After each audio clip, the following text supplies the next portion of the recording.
오늘 우리에게 일용할 양식을 주시옵고 우리가 우리에게 죄 지은 자를 사하여 준 것 같이 우리 죄를 사하여 주시옵고 우리를 시험에 들게 하지 마시옵고 다만 악에서 구하시옵소서. 나라와 근세와 영광이 아버지께 영원히 있사옵나이다. 아멘. 네. 존경하는 성도 여러분, 안녕하셨습니까? 네. 이제 점점 제가 봉사할 기간이 다가오고 있습니다. 끝이 다가오고 있습니다. 어쨌든 우리 서북교회 성도님과 함께 이렇게 예배 드리게 된 것을 매우 기쁘게 생각합니다.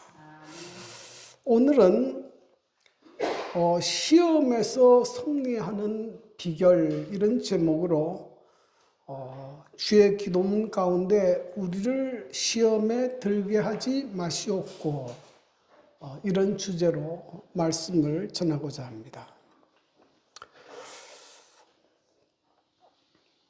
많은 사람들은 예수를 믿으면 아무런 어려움도 없고 내가 고민하는 문제들도 해결되리라고 기대합니다. 그런 측면도 있지만 실제로 예수를 믿고 믿음으로 살 때에 많은 고난도 있고 시련도 있습니다. 또 어떤 경우에는 오랜 신앙생활을 한 교인들이 죄를 짓기도 하고 믿음을 포기하고 떠나는 경우도 있습니다. 왜 이런 일이 일어나고 있는가?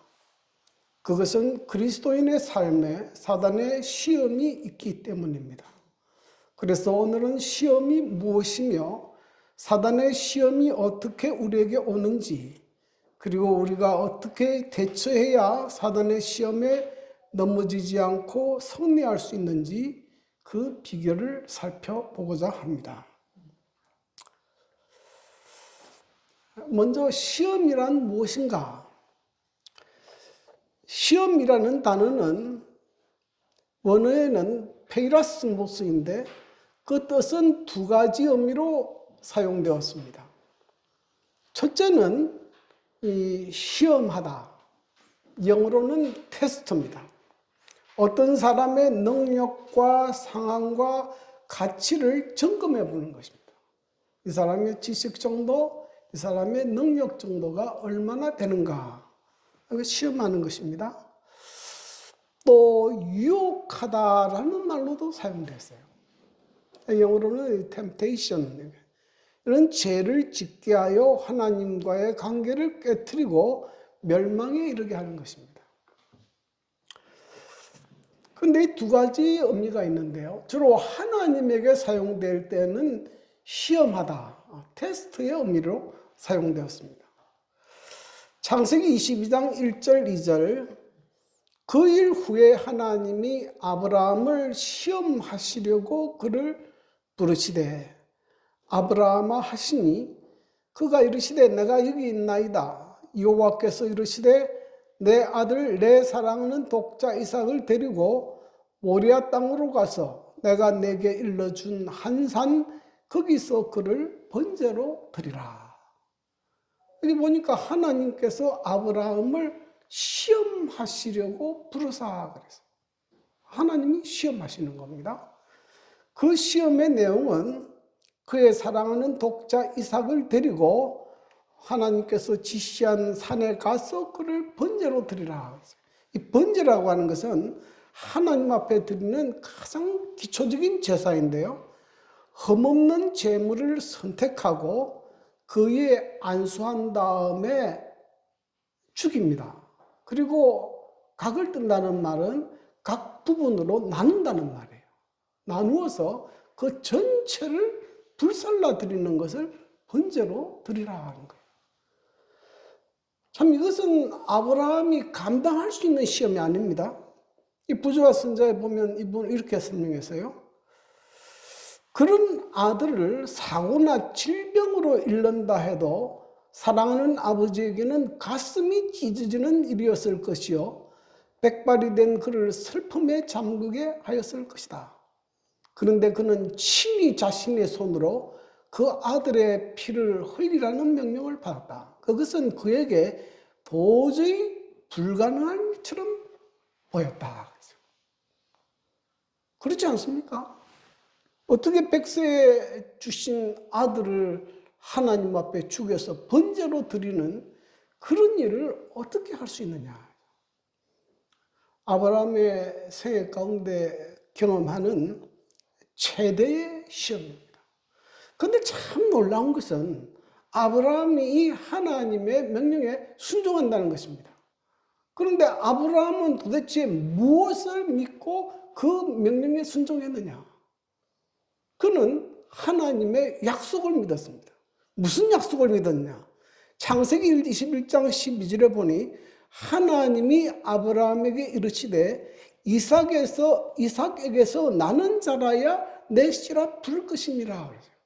하나님께서 아브라함에게 내 자손을 하늘의 별처럼 바다의 모래처럼 많게 하시다고 약속했는데 그 씨는 이삭을 통해서 생겨날 것이라고 말씀했거든요.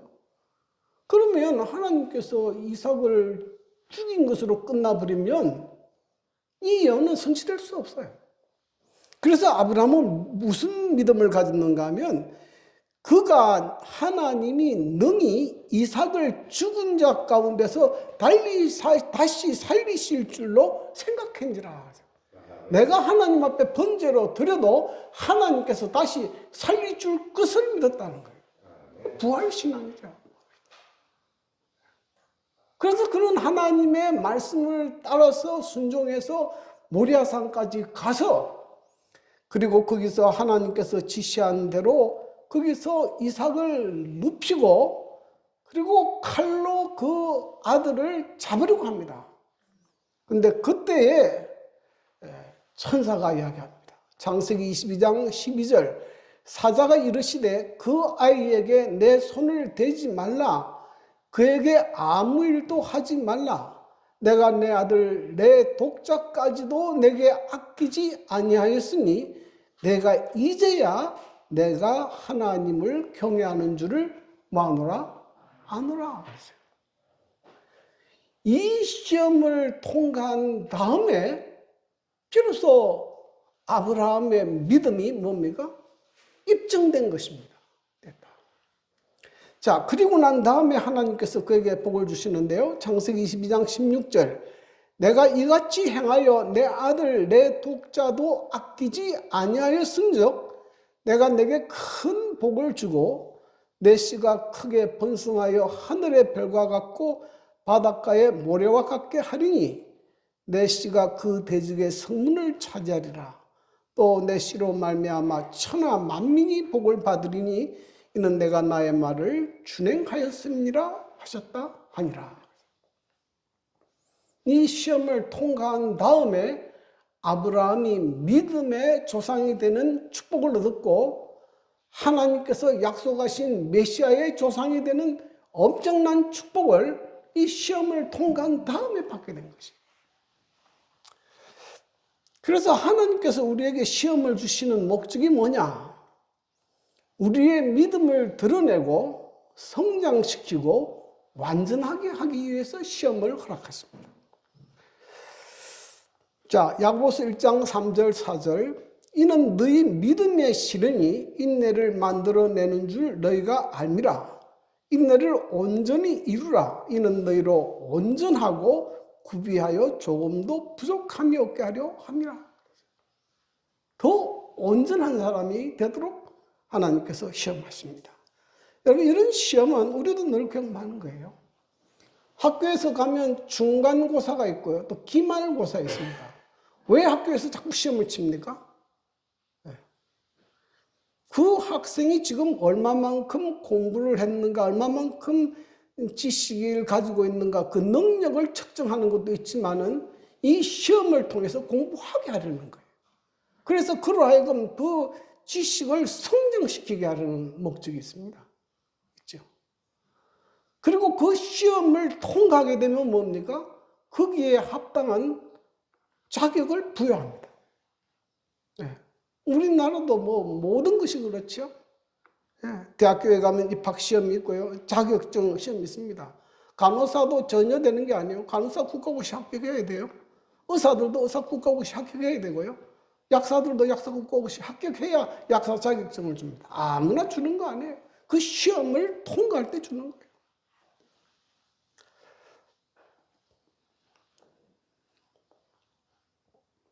자, 그러면 하나님께서 왜 아브라함에게 시험을 허락하셨는가? 여기 부조와 선지자 이렇게 표현합니다.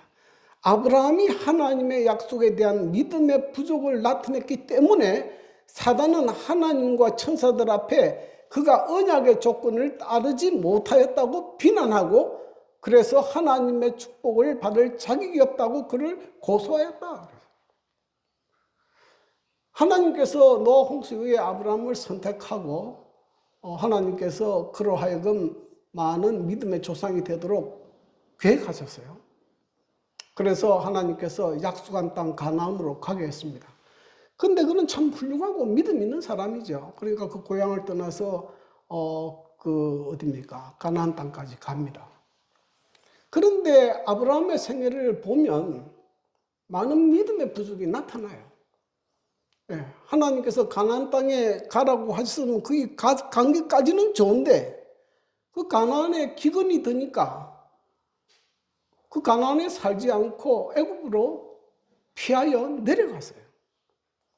그런데 애굽으로 피하여 내려갈 때에 자기 부인을 또 누이 동생이라고 또 속였어요. 명백한 그것은 믿음의 부족이거든요. 또 하나님께서 그에게 아들을 주신다고 약속했는데 기다리지 못했어요. 그래서 애굽 여인 하갈을 첩으로 취해서 이스마엘을 낳았습니다. 그것은 아브라함이 하나님의 약속을 믿지 못했기 때문에 일어난 사건이에요. 그래서 오늘 여기 보니까 사단이 누굴 고소합니까? 하나님께 대하여 아브라함을 고소합니다. 어떻게 저런 사람이 믿음의 조상이 될 수 있습니까? 그러니 하나님의 입장에서는 아브라함의 믿음을 보여줄 뭐가 있습니까? 필요가 있죠. 필요가 있죠. 이 사람은 정말 믿음의 사람이라는 것을 보여줄 필요가 있습니다. 그래서 아브라함이 이 믿음의 시험을 통과한 이후에 온 우주에서, 사단뿐만 아니라 온 우주의 국민들 앞에서 아브라함의 믿음이 정말 참 믿음이었음을 드러내게 된 사건이게 된 것입니다. 그래서 하나님께서 우리에게 믿음을 주시는 목적은, 이런 시험을 허락하시는 목적은 선한 목적이에요. 우리의 믿음을 성장시키고 또 우리로 하여금 하나님의 축복을 받을 만한 사람이 되도록 우리에게 시험을 허락하시는 겁니다. 야고보 1장 12절, 시험을 참는 자는 복이 있나니 이런 시련을 견뎌낸 자가 주께서 자기를 사랑하는 자들에게 약속하신 생명의 면류관을 얻을 것이기 때문이다. 그런데 하나님의 시험은 주로 고난의 모습으로 포장돼서 우리에게 옵니다. 그런데 이 시험을 잘 통과하면 그 속에 하나님의 축복이 담겨 있습니다. 그래서 여러분, 때때로 우리가 하나님께서 주시는 시험을 당할 때도 있는데요. 이 시험을 당할 때는 잘 인내하고 참아야 됩니다.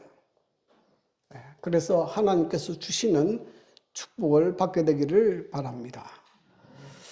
그 다음에 또 하나의 시험이 있는데 이것은 유혹하다 하는 시험이에요. 이거는 사단이 주는 시험입니다. 마태복음 4장 1절에 그때 예수께서 성령에게 이끌려 마귀에게 시험을 받으러 강야로 가사, 이 시험은 마귀가 주는 것이고 예수님을 죄를 짓게 해서 넘어뜨리게 하려는 목적입니다. 오늘 예수님께서 주의 기도문 가운데 우리를 시험에 들게 하지 마시옵고 하는 시험도 죄에 대한 마귀의 유혹을 의미합니다. 그래서 RSV 성경에는 여기 temptation, 이렇게 시험을 유혹이라고 번역을 했어요. 그런데 이런 죄를 짓게 하는 유혹은 하나님께서 하지 않습니다. 야고보서 1장 13절, 하나님은 악에게 시험을 받지도 아니하시고 친히 아무도 시험하지 아니하시느니라. 이런 죄를 짓도록 유혹하는 시험은 하나님께서 하지 않습니다. 그러면 주로 이 사단의 시험이 어떻게 오는가? 첫째는 외적으로도 옵니다. 외부적으로. 창세기 3장 1절 뱀이 여자에게 물로 가로되 하나님이 참으로 에덴 동산의 모든 실과를 먹지 말라 하시더냐? 좀 이게 오타가 났는데요. 하가 이렇게 죄를 지으려는 마음이 없었어요. 근데 누가 유혹했습니까? 뱀이 유혹을 했어요. 그 때때로 사단은 이 세상에 여러 가지 다양한 모습으로 우리를 유혹합니다. 외부적인 유혹이 있어요. 그리고 또 하나는 뭐가 있는가 하면 우리 내적인 우리 안에 있는 이 욕심이 있습니다. 욕망이 있어요. 야고보 1장 14절 15절 오직 각 사람이 시험을 받는 것은 자기 욕심에 끌려 미혹됨이 욕심이 잉태한 적 죄를 낳고 죄가 장성한 적 사망을 낳느니라.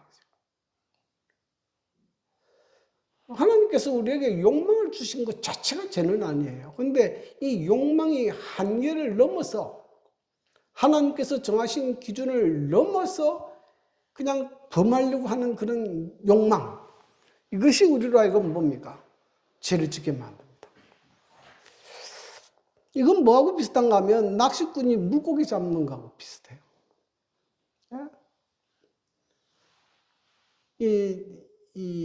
얼마 전에 텔레비전에 이제 민물 물고기 잡는 걸 보여주는데 어떻게 하는가 보니까 낚시꾼이 바늘을 넣어가지고 물고기가 노는 위치도 틀리고 좋아하는 미끼도 다 달라요. 근데 그 딱 물고기 노는 위치에서 물고기 주둥이 앞에다가 그가 좋아하는 미끼를 걸어가지고 왔다 갔다 그래요. 그러면 제일 처음에는 물고기도 들썩 안 물어요, 보니까. 예? 경계를 합니다. 뭘까 말까 경계를 하는데 싹 땡겨가지고 미끼가 자꾸 움직이거든요. 그러면 나중에는 참지 못해가지고 콱 물어요. 그럼 어떻게 됩니까? 낚이는 거예요. 사단이 우리를 그렇게 유혹합니다. 그래서 외부적인 요인이 있고 우리 내적인 요인이 있습니다. 자, 그러면 구체적으로 사단이 어떻게 우리를 유혹하는가? 먼저 기억할 것은 사단의 시험은 언제나 어디에나 누구에게나 있다 하는 것입니다. 사단의 시험은 하나님이 처음 창조한 에덴 동산에도 있었고 광야에도 있었고 왕궁에서도 있었고 감옥에서도 있었어요. 사단의 시험이 없는 곳 없습니다. 하나님이 처음 창조한 곳, 죄가 없는 에덴 동산에도 사단의 시험이 있었어요. 그리고 사단의 시험을 피할 수 있는 사람도 없어요. 예수님도 사단의 시험을 받았고 범죄하기 전 아담과 하와도 시험을 받았고 모세도 시험을 받았고 다 시험을 받아요. 그러니까 사단의 시험에 예외적인 사람은 없어요. 다 시험이 있습니다. 그리고 사단의 시험은 언제나 있습니다. 예수님이 금식하고 기도하는 중에도 있고요. 예배 드리는 중에도 시험이 있습니다. 예. 자꾸 예배 드리는 중에 뭐 하게 합니까? 한눈 팔게 하고 딴짓하게 하고 하나님 말씀 못 듣게 해요. 사단이 그렇게 합니다. 그럼 사단이 딱 주워 먹는다 그러잖아요. 사단의 시험이 없는 곳 없습니다. 근데 성경을 자세히 읽어보면 사단이 사람을 시험할 때에 약 3가지 패턴으로 우리를 시험합니다. 그 첫 번째는 매우 매력적인 모습으로 유혹합니다. 창세기 3장 6절 그 여자가 그 나무를 본 적 먹음직도 하고 보암직도 하고 지혜롭게 할 만큼 탐스럽기도 한 나무인지라 여자가 그 열매를 따먹고 그랬어요. 하하가 그 선악과를 봤는데 선악과가 아주 맛도 없게 생기고 보기도 싫고 그러면 그 따먹었겠습니까? 안 따먹었겠습니까? 안 따먹죠. 근데 뭐처럼 보였어요? 아주 먹음직스럽고 보암직스럽고 뭐하게요? 지혜롭게 할 만큼 탐스러워요. 그거 먹으면 정말 하나님처럼 될 것 같아요. 그러니 따먹는 거예요. 사단은 사람을 유혹할 때 굉장히 매력적인 모습으로 유혹하지 흉측한 모습으로 유혹하지 않아요. 여러분, 담배 속에는 70종류의 발암물질이 있다 그래요. 그런데 왜 사람들이 담배를 피는가? 요즘에는 뭐 담배 피지 말라고 경고도 하지만 옛날에는 안 그랬어요. 1960년대 이전까지만 해도 담배 광고를 굉장히 많이 했습니다. 그런데 왜 그렇게 많은 사람들이 담배를 피겠는가? 아주 유명한 배우 운동선수들이 아주 매력적인 장소에서 뭡니까? 담배를 탁 피우는 거예요. 예? 스위스의 그 아름다운 촥 경치가 펼쳐지고 차를 타고 촥 운전하다가 잠깐 쉬어서 담배 한 대 탁 피우는 거예요. 사람들이 보면 어떤 생각이 들어요? 너무 멋있는 거예요. 아, 남자답다. 아. 예? 여자들이 담배 피게 된 것은 어떤 줄 압니까? 예? 이 부활절 프레이드에 여자들이 쫙 행진을 하다가 여자들이 행진 도중에 탁 담배를 피게 했어요. 무슨 상징으로? 자유의 상징으로. 이제는 여성은 뭐가 아니다? 남자의 종이 아니다. 우리는 자유다. 네. 그래서 여러분 외국 나가보세요. 프랑스 같은 데 가보니까 여자들이 얼마나 담배를 많이 피우는지. 네. 자유의 상징, 자유. 그래서 담배가 끼치는 그 엄청난 독성분을 사람들로 하여금 잊어버리게 하고 남성적이고 매력적이고 자유를 상징하는 것처럼 유혹해서 뭐하게 합니까? 피우게 하는 거예요.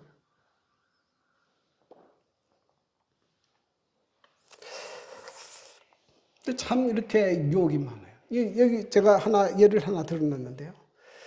여기 이 찰스 린드버그라는 사람인데 이분은 1927년에 최초로 대서양을 무착륙 횡단한 사람이에요. 단발 비행기로. 그 전까지는 뭐 이제 뉴욕에서 이제 프랑스 파리까지 이제 무착륙으로 33시간을 비행해서 갔는데요. 그 전까지는 그렇게 한 사람이 아무도 없었어요. 그래서 이 사람이 미국의 가장 유명한 영웅이 되고 세계적인 스타가 됐는데 이 사람에게 담배 회사에서 제안이 들어왔어요. 당신이 이 비행기 앞에서 담배 한 개비만 물고 있으면 그 당시 돈으로 5만 달러를 주겠다. 지금으로 치면 100만 불이에요. 100만 불. 뭐만 하면 담배를 피우라는 거 아니에요. 근데 뭐 하면 물고만 있으면. 네. 근데 이분은 그리스도인이기 때문에 거절했어요. 네. 만약에 이 사람이 담배 피웠으면 그 효과가 엄청났을 것 같아요. 그래서 사단은 굉장히 매력적인 모습으로 유혹합니다. 네. 조심해야 돼요. 조심해야 돼요. 사단의 목적이 저는 그래 요즘에 매스컴도 좀 걱정스러워요. 그 텔레비전에 그 현란한 그 조명에 막 그냥 가수들이 춤을 추고 그러면 애들이 거기에 거의 미쳐요. 다 때려치우고 그거 한다는 거죠. 아, 참 그게 얼마나 어렵고 힘든 일이에요, 실제로는.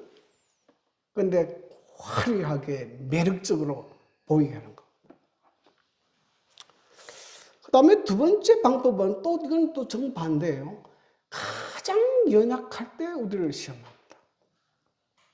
예수님께서 시험을 당할 때가 언젠가 하면 광야에서 40일을 밤낮으로 금식하시고 줄이실 때. 광야는 어떤 곳입니까? 광야는 사람이 살 수 없는 곳이에요. 뭐 이스라엘의 광야는 뭐 말로 표현 못해요. 낮에는 덥고 겨울에는 밤에는 춥고 사람이 살 수 없어요. 근데 며칠을 금식했습니까? 40일. 하루만 굶어도 무슨 생각밖에 안 나요? 밥 생각밖에, 먹는 생각밖에 안 나요. 40일을 굶었으면 얼마나 음식이 먹고 싶겠습니까? 근데 그때 사단이 나타나요. 뭐라고 이야기합니까? 돌로 떡을 만들어 먹어라. 여러분, 이게 왜 시험이 됩니까? 여러분에게 천사가 와서 돌로 떡 만들어 먹어라 그러면 시험이 됩니까? 안 됩니까? 왜 안 됩니까? 우리는 돌로 떡 못 만들어요.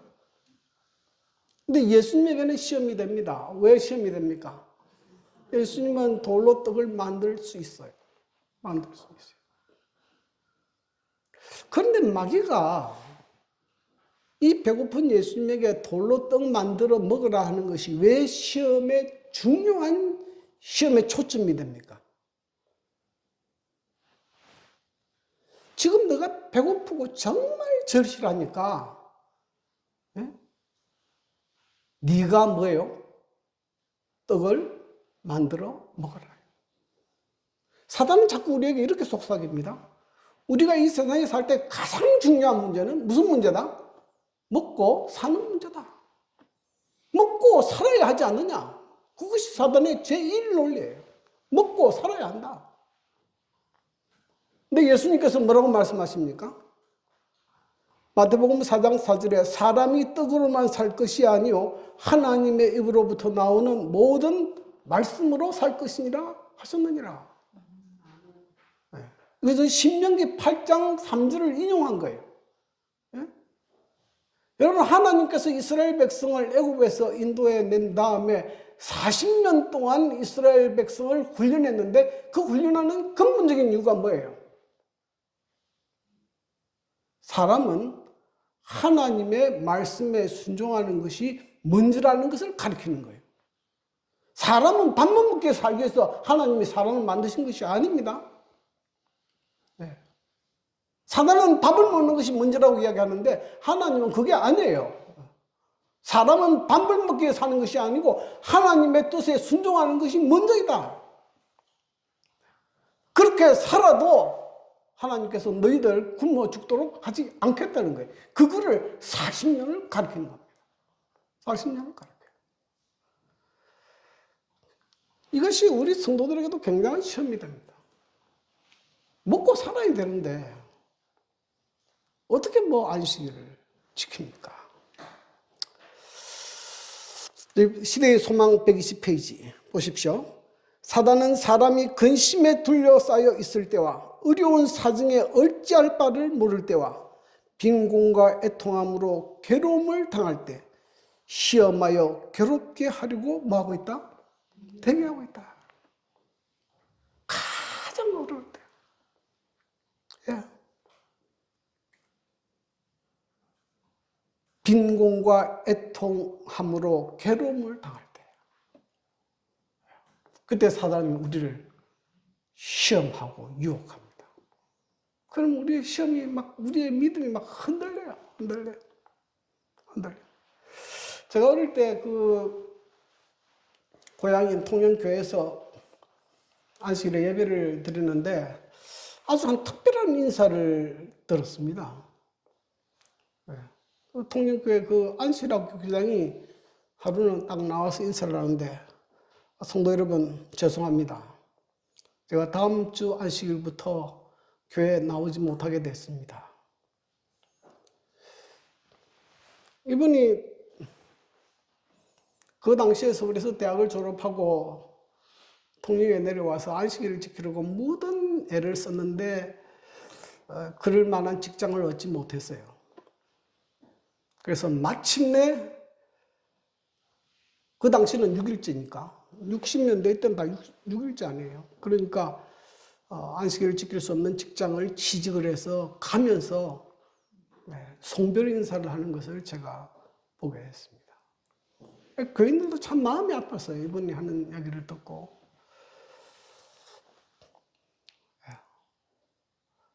어찌 보면 인간적으로 참 얼마나 어려우면 그렇게 했겠나. 그런 생각도 들지요. 저는 그것이 어릴 때 너무 기억에 박혀 있어가지고 그분 생각이 늘 났어요. 그때 그분이 어떻게 됐을까? 그 놀라운 거는요. 제가 한 40년이 지난 다음에 서울의 서주원학교 총회에 참석을 했는데 그분이 교회 대표로 오셨더라고요.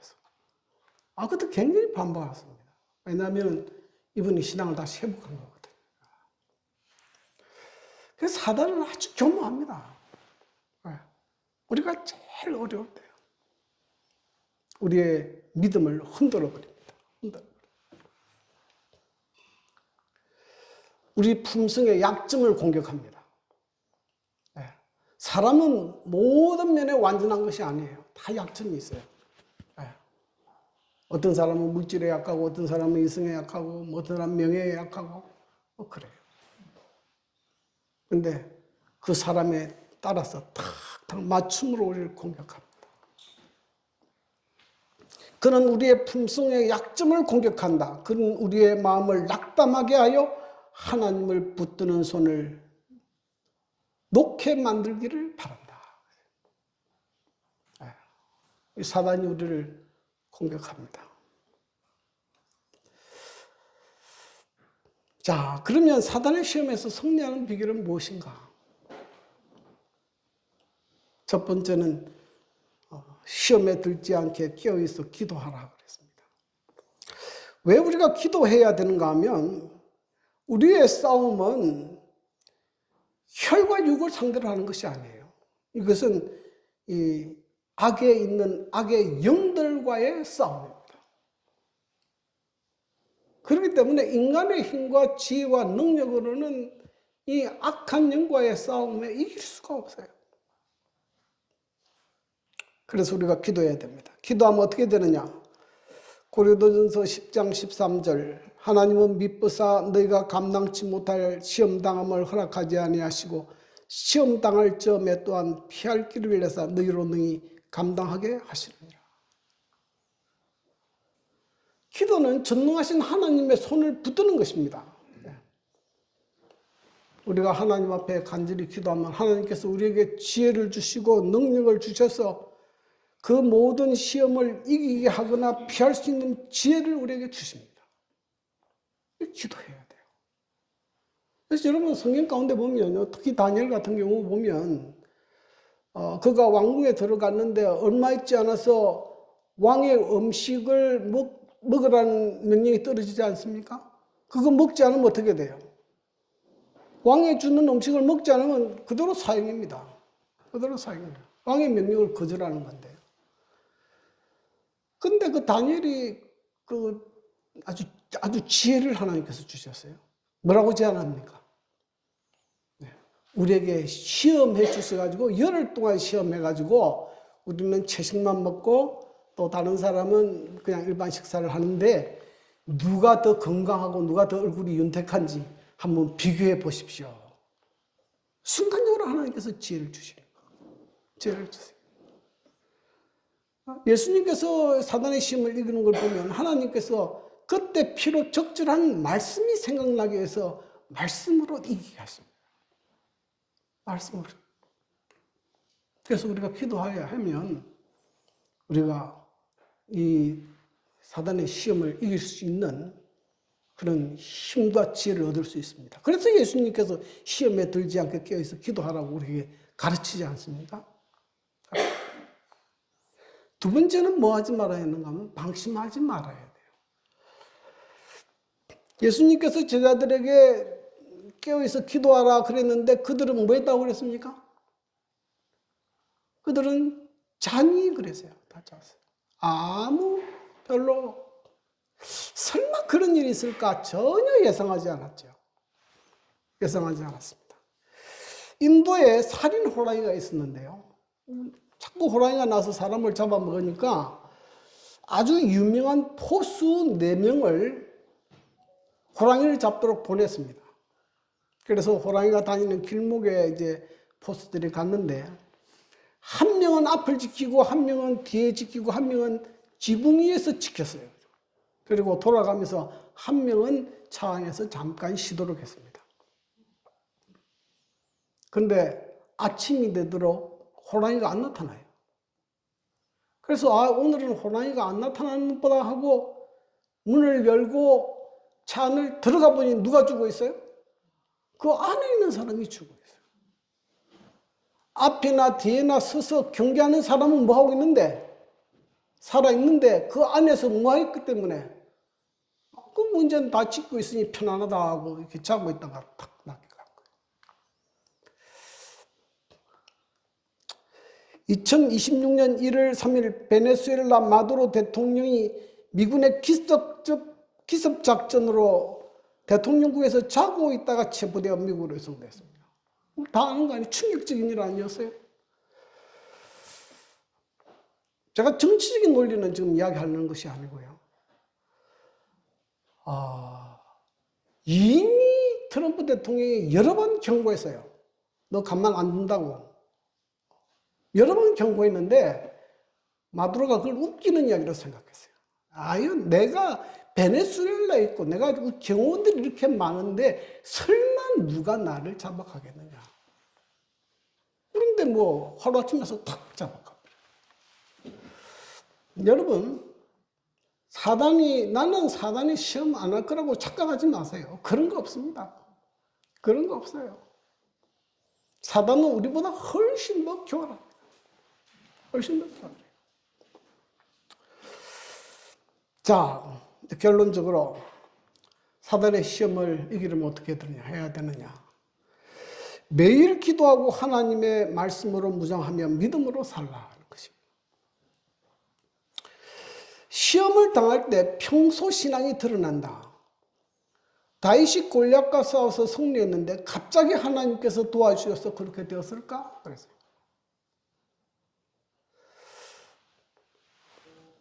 여러분, 시험을 당할 때 우리의 평소 신앙이 드러나는 거예요. 아무도 준비해서 시험을 맞을 수 없어요. 갑자기 시험은 닥치기 때문에 우리의 평소 신앙이 닥칩니다. 자, 다윗이 골리앗과 싸워서 승리한 원인을 지금 다윗이 이렇게 고백했는데요. 사무엘상 17장 34절 37절. 다윗이 사울에게 말하되 주의 종이 아버지의 양을 지킬 때 사자나 곰이 와서 양떼의 새끼를 물어가면 내가 따라가서 그것을 치고 그 입에서 새끼를 건져내었고 그것이 일어나 나를 해하고자 하면 내가 그 수염을 잡고 그것을 쳐 죽였나이다. 여호와께서 나를 사자의 발톱과 곰의 발톱에서 건져내셨은즉 나를 이 블레셋 사람의 손에서도 건져내시리라. 그러니까 다윗은 평소에 뭐 했습니까? 평소에 하나님을 의지했고 하나님을 의지해서 뭘 했어요? 사자와 곰을 잡았다 그래요. 잡았다. 그러니까 다윗이 문맷돌을 돌려가지고 휙 날려서 골리앗의 이마에 맞아서 이게 탁 쓰러져 죽었는데 그것이 다윗이 그날 처음 문맷돌 돌려갖고 탁 했는데 천사가 가서 땅부리에 맞게 해서 넘어갔을까? 그렇게 생각하십니까, 여러분? 그렇게 된 거 아니에요. 다윗은 맹수들을 잡기 위해서 평소에 계속 문매를 연구한 거예요. 여러분, 움직이는 동물들을 한 방에 맞춰서 보내려고 하면 보통 실력하고 안 되는 겁니다. 평소에 그는 그렇게 했어요. 평소에. 그렇기 때문에 이 한량없는 이방인 골리앗도 내가 능히 이길 수 있다는 거예요. 평소에 믿음으로 살았다. 다니엘이 사자굴에 넣기로 한 조세의 의인이 찍힌 것을 알고도 기도한 것은 그날 특별 기도했습니까? 특별 금식 기도했습니까? 아니에요. 그는 전에 행하던 대로 늘 기도하는 습관을 가지고 있었고 기도하는 삶을 살았어요. 그러니까 그 시험을 이길 수 있었던 거예요. 제가 이순신 장군에 관해서 이렇게 쭉 들어보고 놀란 것은 그는 23전 23승 한 번도 왜군과 싸워서 진 적이 없어요. 근데 나는 이순신 장군이 되게 머리가 좋구나 지략이 뛰어난 줄 알았는데 많은 문헌의 기록을 보니까 그는 평소에 전쟁이 없을 때 굉장히 훈련해서 연습했다는 거예요. 대비했다는 거예요. 준비했다는 거예요. 그것이 그렇게 드러난 것입니다. 사울왕은 평소에 하나님 말씀에 불순종했어요.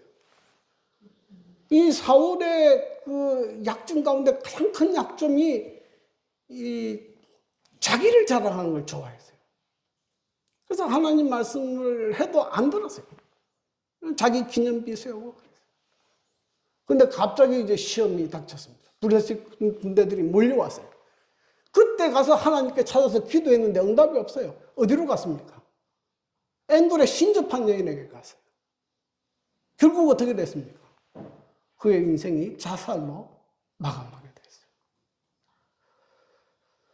사단의 시험을 이기는 가장 중요한 비결은 평소에 매일 기도하고 하나님 말씀대로 무장하고 믿음으로 사는 것이 중요합니다. 여러분 기억하십시오. 아무도 보지 않을 때 나의 하는 행동과 모습이 나 자신의 모습이에요. 사람이 볼 때 하는 것이 아니고 아무데 안 볼 때 나는 어떻게 살고 있는가. 중요한 문제입니다. 중요한 문제. 평소에 내가 하나님과 어떤 관계를 가지고 있느냐. 평소에 내가 하나님의 말씀을 믿는가? 하나님의 말씀을 믿고 순종하는가? 그것이 내 인생의 운명을 결정합니다. 이것이 시험을 닥칠 때 어떤 사람은 승리로 하나님께 큰 영광을 돌리는 기회로 등장하지만 어떤 사람에게는 영원한 멸망으로 몰락으로 끝나기도 합니다. 여러분 사단의 시험은 언제나 맹렬하게 다가옵니다. 베드로전서 5장 8절 9절 건신하라 깨어라 너희 대적 마귀가 우는 사자같이 두루 다니며 삼킬 자를 찾나니 너희는 믿음을 굳게 하여 그를 대적하라. 그래서 여러분 미루지 마십시오. 나중에 내가 특별한 시간이 되면 그때는 회개하고 정말 믿음으로 살겠다. 그런 착각을 믿지 마세요. 그런 기회가 오지 않습니다. 오늘 바로 지금부터 여러분들이 하나님의 말씀대로 살기로 결심하고 믿음으로 살게 되기를 바랍니다. 아멘. 평소에 나의 신앙이 나의 운명을 결정합니다. 아멘. 믿음으로 승리하는 성도 여러분 되기를 간절히 바랍니다.